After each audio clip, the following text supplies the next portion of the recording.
In this video, I'm going to explain how to work on getting into your back leg, why it's important, and then I'm going to show you some big leaguers that do it really well so that you have a better understanding of how to work on it in your swing this offseason.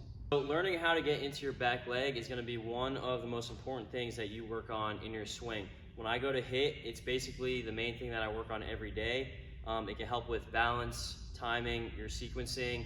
A lot of hitters struggle with getting too far onto their front side, so learning how to use your back leg efficiently in the right way, which is the key to this, the right way, is going to be one of the most important things that you work on in your swing. So a couple of ways to get into your back leg, how I think about it. If you look from this angle, you can see I'm going to think about getting into my heel. When I get into my heel, I can use my whole foot to anchor me into the ground as I move forward. If you get onto your toe, if I have the weight on my toe, I'm going to be quad loaded and knee loaded. A lot of my energy is going to spill and leak out onto the plate, and we want to stay more, we want to create space in our swing to give us direction through the middle, so we want to stay, centered and balanced as we move forward. So I get into my heel. When I get into my heel, you can see my knee works back like this. If I was on my toe, my knee would be over my toes. I want to get my knee so I can see my laces when I'm looking down at this angle. So my knee is now stacked onto my heel, and it forces me to have some posture over home plate, and I work into this hip. I load this glute. That's the main thing. We want to be glute loaded and not quad loaded. So when I'm glute loaded, I'm using my posterior chain, the big muscles, my glute, my hamstrings, and that's what's going to give me a lot of power in my swing. So from here, I'm on my heel, my knee works back, and I'm in my hip. When I work into my hip as I move forward, if you look at this angle, as I move forward, you can see my front hip is going to stay closed, and that's going to give me more direction through the middle of the field. A lot of times, if you're toe and quad and knee loaded, this front hip is going to leak open, and you're probably going to have a tough time staying on the ball and inside the ball through the middle of the field. So that's how I like to think about getting into it, using my foot and my weight distribution properly. Okay, now a couple of drills that you can do this off season to work on getting into your back leg efficiently and effectively, and you can work on this for the rest of your career, because this is something that I focus on, like I said, every day that I go hit. It's one of the most important things, so start implementing these drills right now. So the first one that we're going to do, just to get started so we can have a better understanding of how we're going to distribute our weight as we move forward, you're going to have something like this where you can put your toe on it, and that's going to force you into your heel without you having to do anything. So we like to do a lot of external cue drills. Those are drills where you don't even have to think about it. You're just going to automatically put yourself in these positions, and this is one of them. So I'm just going to put my toe on this, and it's pretty simple. When I pick up my foot, I'm going to be able to feel my weight get into my heel. You can see I can just feel my knees working back as I pick up my foot because the weight is getting into my heel. So you could just take swings like this and start getting a better understanding of how we're going to get the weight into our heel. So after you do that one a couple times, this is another one of my favorites.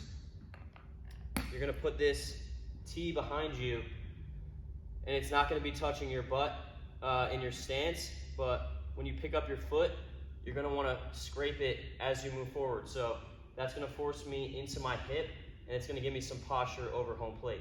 The last drill that you're going to do to work on getting into your hip, and these are all pretty beginner drills, but it's called the hook 'em drill. So if you look from this angle, I'm going to start feet close. I'm going to hook this right foot around my left foot since I'm a lefty, and I'm going to sink into my butt. I can feel the weight is getting into my heel and into my glute. My glute has a lot of pressure on it right now. So this is automatically forcing me into my hip and into my back leg before I even do anything, before I start moving forward. From here, which is the most important part, a lot of hitters, when we do our free swing evals or on our remote program, we see a lot of times they kind of just lazily get out of this and they're already out of their back hip. So the most important thing is going to be presetting this coil and this weight in your heel and then holding that as we move forward. So you almost want to feel like you're staying super stacked on this back leg. We don't want to do this where we stay too far back and we miss under everything. We want to stay balanced and centered over our spine, and we're going to hold that feeling as we move forward.